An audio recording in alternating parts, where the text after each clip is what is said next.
وعلى نبي أما بعد فأعوذ بالله من الشيطان الرجيم بسم الله الرحمن الرحيم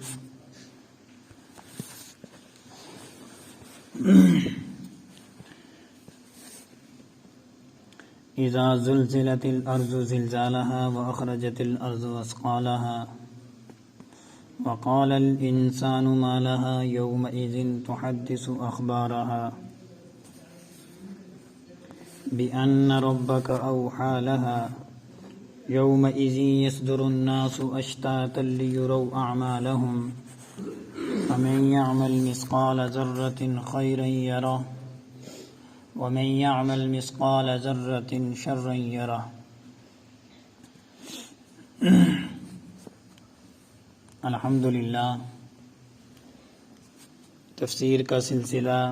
چونکہ ہمارے سامنے شروع ہے۔ آج یوم آخرت یعنی قیامت کے دن پر تین صورتیں جو کہ ان کے اندر ان کے احوال بتائے گئے ہیں، سورۃ الزلزال اور سورۃ العادیات اور پھر سورۃ القاریہ، ان تینوں کو مختصر انداز میں جو ہے پیش کیا جائے گا۔ بہرحال سورۃ الزلزال یہ مدینے میں نازل ہوئی اور اس کی 8 آیتیں اور 1 رکوع ہے۔ بسم اللہ الرحمن الرحیم، شروع اللہ کے نام سے جو بے حد مہربان نہایت رحم والا ہے۔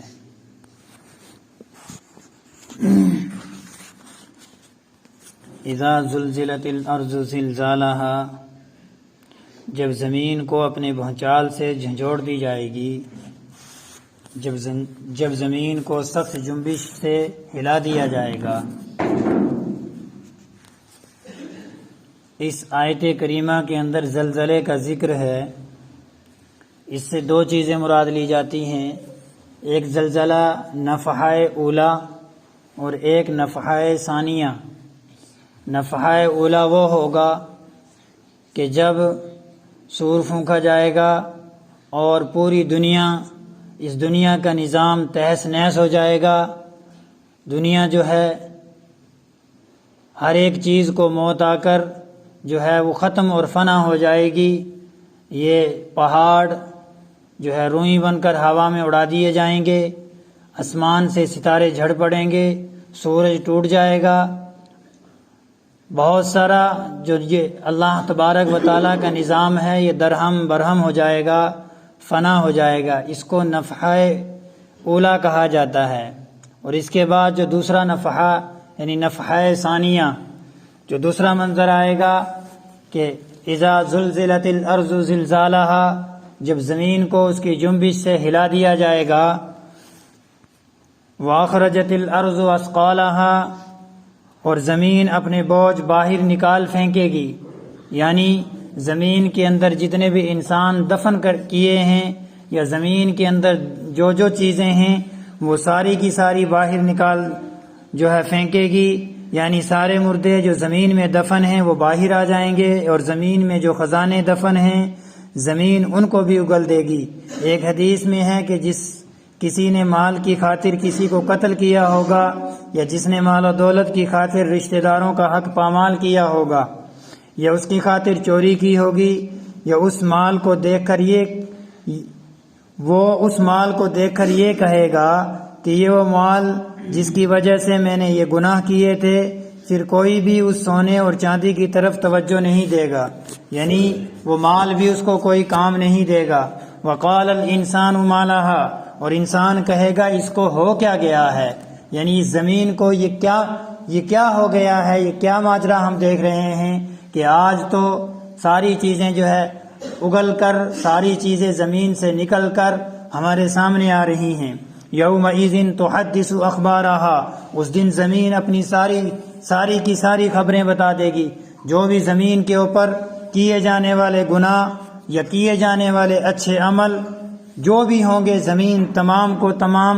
جو ہے سامنے لا کر اس کی گواہی دے گی۔ یومئذ تحدث اخبارها بِأَنَّ رَبَّكَ أَوْحَىٰ لَهَا، کیونکہ تمہارے پروردگار نے اسے یہی حکم دیا ہوگا۔ یومئذ یصدر الناس اشتاتا لیروا اعمالہم، اس روز لوگ مختلف ٹولیوں میں واپس ہوں گے تاکہ ان کے اعمال انہیں دکھا دیے جائیں۔ واپس آنے سے مراد قبروں سے نکل کر میدان حشر کی طرف جانا بھی ہو سکتا ہے۔ اس صورت میں اعمال دکھانے کا مطلب یہ ہوگا کہ اعمال نامہ دکھا دیا جائے گا، اور واپسی کا مطلب یہ بھی ہو سکتا ہے کہ لوگ حساب و کتاب سے فارغ ہو کر مختلف حالتوں میں واپس آئیں گے تاکہ انہیں ان کے اعمال کا نتیجہ دکھا دیا جائے۔ نیک لوگوں کو اپنی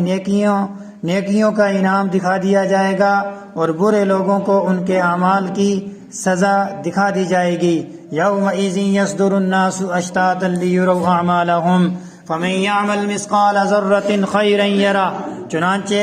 جس نے ذرہ برابر کوئی اچھائی کی ہوگی وہ اسے دیکھے گا۔ ومن یعمل مثقال ذرۃ شرا یرہ، اور جس نے ذرہ برابر بھی کوئی برائی کی ہوگی وہ اسے دیکھے گا۔ برائی سے مراد وہ برائی ہے جس سے کسی شخص نے دنیاوی زندگی میں اس سے توبہ نہ کی ہو، کیونکہ سچی توبہ سے گناہ معاف ہو کر ایسے ہو جاتے ہیں جیسے وہ کیے ہی نہیں تھے۔ قرآن کریم کے اندر اللہ تبارک و تعالیٰ نے فرمایا کہ پکی سچی توبہ کر لو، اور ان اللہ یحب التوابین، اللہ تبارک و تعالیٰ توبہ کرنے والوں سے محبت فرماتے ہیں۔ اللہ تبارک و تعالیٰ کے سامنے جو گڑ گڑا کر معافی مانگتا ہے اللہ اس سے محبت کرتے ہیں۔ تو اسی طرح سچی توبہ میں یہ بات بھی داخل ہے کہ جس گناہ کی تلافی ممکن ہو اس کی تلافی بھی کی جائے۔ مثلا کسی کا حق ہے تو اسے دے دیا جائے، کسی کی برائی چغلی کی ہے تو اس سے جا کر معافی مانگ لی جائے، کسی کی کوئی زمین ہڑپ کر رکھی ہے تو وہ اسے واپس کر دی جائے، کسی کی ناجائز زمین پر، کسی کے ناجائز کسی بھی اشیاء پر، کسی بھی شے پر قبضہ جمایا ہوا ہے تو اس کو واپس کر دیا جائے۔ یعنی جس کے متعلق جس کا جو گناہ ہے اگر حقوق العباد میں سے ہے تو وہ اللہ کے بندوں سے، حقوق العباد سے اس کی تلافی کر لی جائے، اور اگر اللہ کے تعلق سے ہے تو پھر اللہ کے سامنے گڑ گڑا کر معافی مانگ لی جائے، یا فرائض چھوٹے ہیں تو ان کی قضا کر لی جائے۔ اہم بات یہ ہے کہ اگر ہمارے فرائض، چاہے وہ نماز کے فرائض ہوں، چاہے وہ روزے کے فرائض ہوں، چاہے وہ زکوٰۃ کے فرائض ہوں، چاہے وہ حج کے فرائض ہوں یا دیگر کسی اور چیز کے، اگر ہماری زندگی میں ہم نے وہ نہیں کیے ہیں تو ہم ان کی قضا کر لیں، اگر نہیں کریں گے تو اس کے بارے میں جو ہے اللہ تبارک و تعالیٰ پوچھے گا۔ وَمَن يَعْمَلْ مِثْقَالَ ذَرَّةٍ شَرًّا يَرَهُ، ایک ذرے کے برابر بھی برائی ہوگی تو انسان دیکھ لے گا۔ اس صورت کریمہ کے بارے میں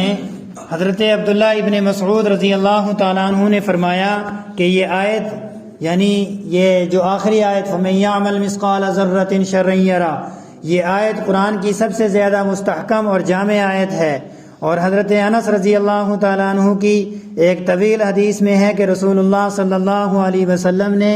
اس آیت کو الفاظۃ الجامعہ فرمایا ہے، یعنی منفرد، یکتا اور جامع۔ حضرت انس اور ابن عباس رضی اللہ تعالیٰ عنہ کی حدیث ہے کہ رسول اللہ صلی اللہ علیہ وسلم نے سورہ اذا زلزلت کو نصف القرآن اور قل هو اللہ احد کو ثلث قرآن اور قل یا ایھا الکافرون کو ربع القرآن فرمایا ہے، یعنی قل یا ایھا الکافرون قرآن کا چوتھا حصہ ہے، قل هو اللہ احد قرآن کا تہائی حصہ ہے، اور سورہ اذا زلزلت الارض اس کا درجہ نصف القرآن کے بقدر ہے۔